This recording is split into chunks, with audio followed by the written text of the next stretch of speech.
Ya, oke, thank you Tian dan Nehe. Silakan lanjut.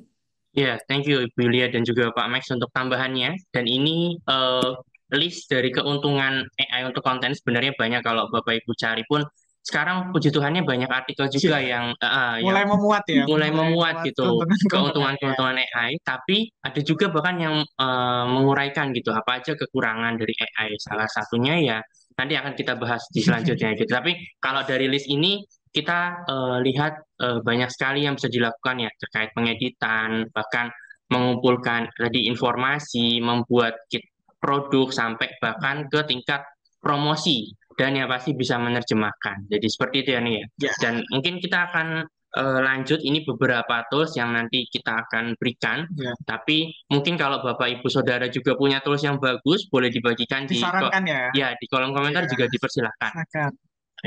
Ya, ini untuk ya tadi ya seperti yang sudah dijelaskan bahwa kita bisa menolong AI untuk menulis. Jadi bagaimana menggunakan AI ini untuk ini ya, bukan bukan hanya menulis dari nol, tapi memperbaiki tulisan ya. Jadi memperbaiki tulisan dan juga ada koreksi di situ. AI juga bisa menyarankan apa namanya kurang tepat dan lain sebagainya. Sangat berguna sekali di dunia kepenulisan. Nah, ini adalah contohnya bagaimana salah satu ini alatnya Red Sonic. Jadi mungkin Bapak Ibu Saudara sekalian yang bisa apa udah pernah pakai silakan bagikan pengalamannya. Jadi ini memang satu AI yang cukup powerful ya ketika bicara tentang teks atau kepenulisan.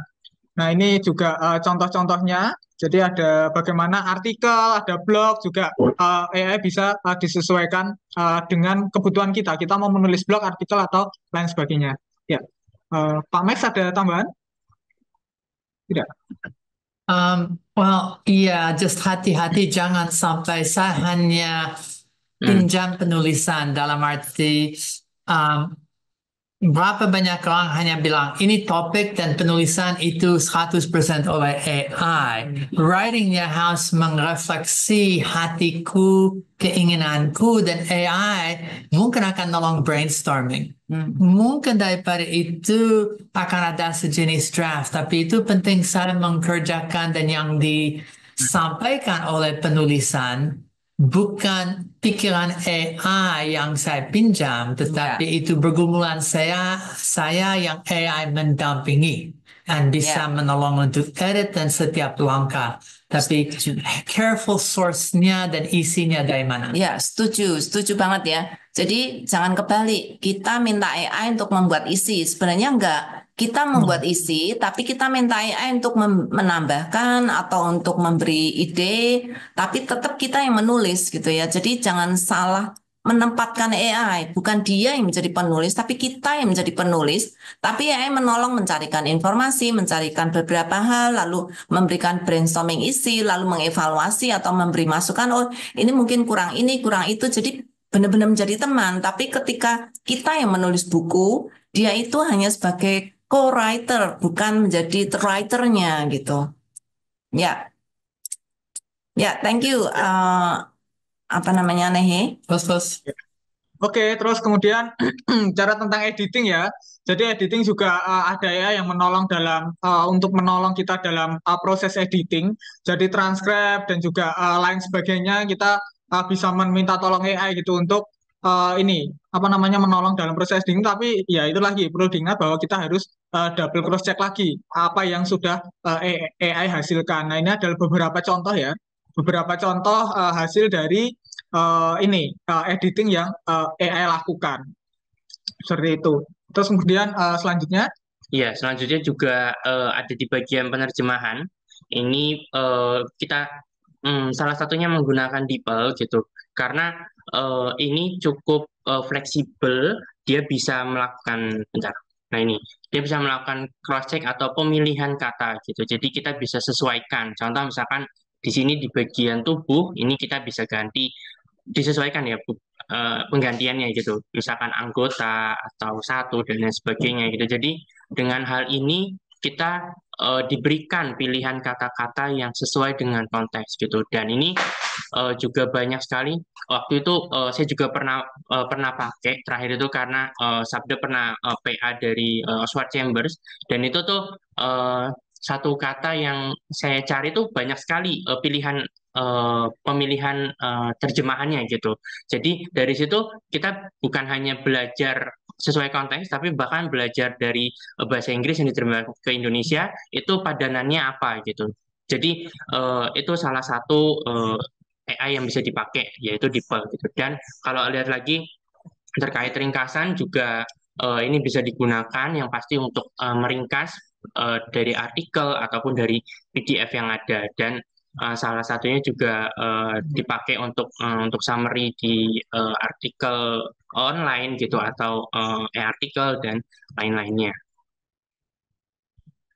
Ya, kalau ini, jadi bagaimana AI juga tidak hanya editing, translate, dan juga menulis ya, tapi juga bisa membuat derivatif itu. Jadi mengusulkan derivatif-derivatif apa saja yang bisa dibuat. Misal kayak tadi kan ada artikel tentang kesaksian, terus kemudian ada bahan Natal, dan ada tentang pelayanan anak. Nah, jadi dari artikel-artikel yang ini kira-kira bisa kita jadikan konten apa saja itu. Seringkali kan kita bingung gitu, mau dari teks ini buat apa ya, bingung lain sebagainya. Nah, bisa minta tolong AI untuk membuatkan derivatifnya. Oh, misal untuk Instagram Swap ataupun bisa jadi bahan ajar atau modul atau lain sebagainya itu bisa minta tolong AI untuk menyarankan gitu. Kira-kira apa yang bisa saya buat dari satu bahan besar yaitu teks itu tadi akan diberikan beberapa derivatif usulan itu yang AI berikan. Nah, disesuaikan dengan pelayanan kita gitu. Kita mau ke pelayanan yang anak, misalnya mau buat A, buat bahan ajar,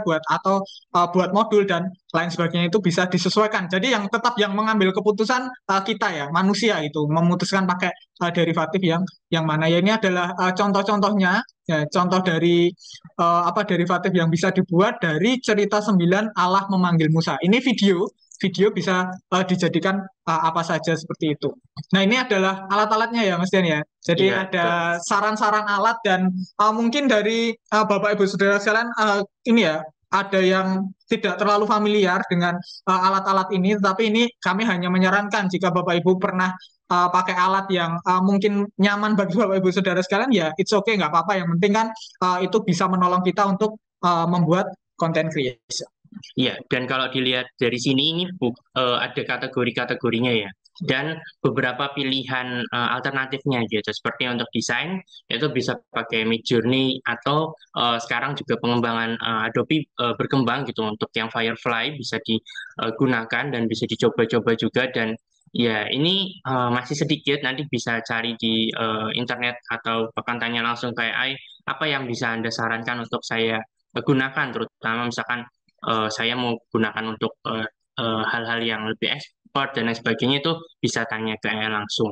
Dan ini kalau tadi kita lihat tentang AI dan content creation, kita nggak menutup mata juga, kita akan melihat gitu bagaimana tantangan gitu atau batasan AI yang ada terutama dalam saat-saat ini gitu atau era ini.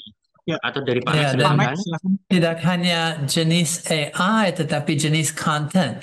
Tadi di chart yang terakhir saya lihat ada content yang audio, ada content yang text. Itu bisa video, itu bisa gambar, itu bisa jenis tulisan dan berapa banyak jenis content.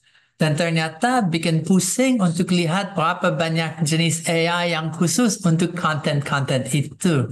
Saya akan bilang kalau sudah mulai pintar dengan ChatGPT and prompting, dan dari Sabda sudah ada basic prompting, focus, advanced prompting, strategic prompting, effective prompting. Ada juga dari Sabda presentasi tentang prompting, media prompting. Dan saat itu bisa lihat berapa luas tak hanya peralatan tetapi skills untuk prompting yang tepat. Karena ternyata semua platform tadi perlu cara kerja yang lain. Tambah pusing bandingkan dengan belajar ChatGPT atau 1-2 platform yang sekarang multimodal. Berarti itu lebih dari satu jenis saat yang sama. Saya bisa pakai voice, saya bisa pakai gambar, ini foto kulkas, usul resep-resep, dan sesaat mulai mengerti multimodal prompting dengan multimodal AI, akan bisa lakukan beberapa daripada ini sekaligus bersama daripada hanya specialized product. So harus mengerti ada produk khusus seperti DeepL Translation, The 11 Labs Voice, and dubbing dan seterusnya. Tetapi itu lebih penting untuk bisa pakai AI umumnya atau generative AI.